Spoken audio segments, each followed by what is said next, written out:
Hey guys, and welcome back to another unboxing vlog. So for today's video, mag-unbox tayo ng Skull Panda White Moon.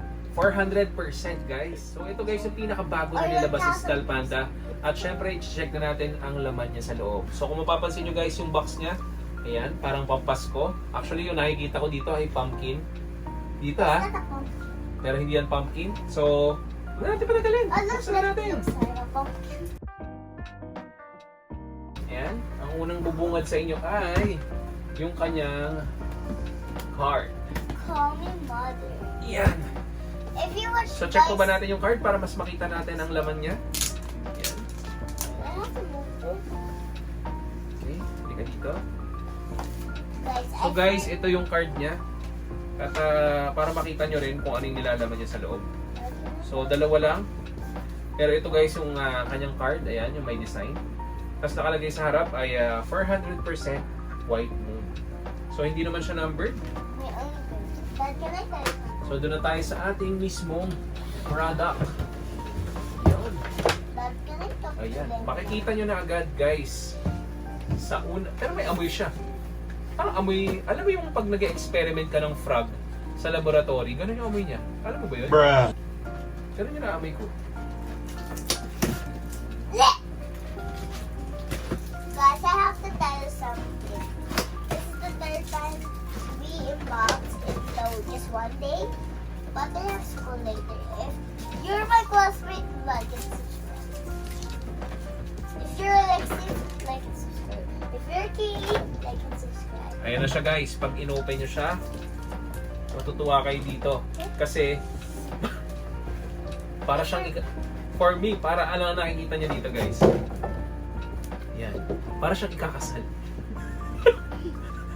Wedding year.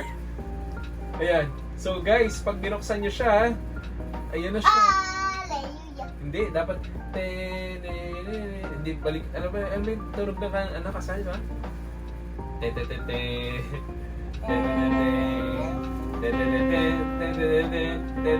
You may kiss the bride. Yun na.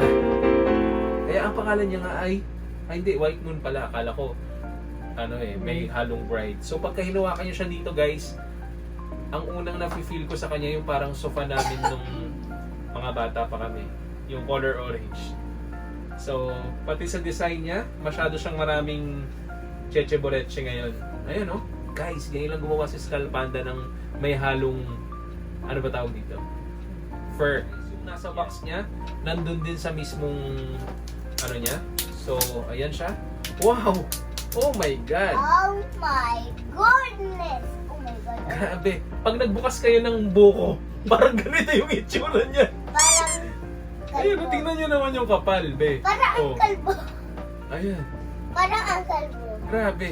Parang pagkain, para siyang bao ng buko. O yan. First time ni Skull Panda gumawa ng ganyang kakapal. Hindi ko alam kung bakit. Ay, kasi malamig.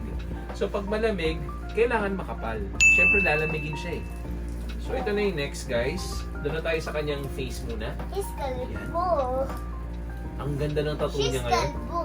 At parang matchy-matchy talaga sa kanyang design sa side. So meron din siyang heart sa gitna. Kalbo. So hindi naman siya natatanggal. Hindi naman. So Kasi naka-fix. yeah, fix na. Tapos pagdating naman dito guys sa kanyang baba, Then guys. yan, may nakalagay Skull Panda. Pero ganda. Ganda ng color combination. Ay sa ating likod guys. Ayan, may nakalagay talagang Skull Panda. So far, pagka So far so good. ano po guys, kung sakasakaling bibili kayo nito, dapat may nakaredy rin kayong takip. So far, Dahil so madali siyang tingin kong kapitan ng alikabok. Pero dahil collector kami ng Skull Panda ay wala tayong magagawa. We're collector of crybaby. Yeah, collector ng lahat. So ito na nga. Crybaby. Yan ang itsura ng ating Skull Panda White Moon. Yan. So, kung nagustuhan nyo guys ang ating unboxing video, huwag nyo kalimutan mag-like, subscribe, at mag-share ng ating YouTube channel. So, paano guys? Bye-bye! Yeah! Yun! Kakuchina. Kakuchina na sinalira. Kakuchina. Yun! Nuka Family.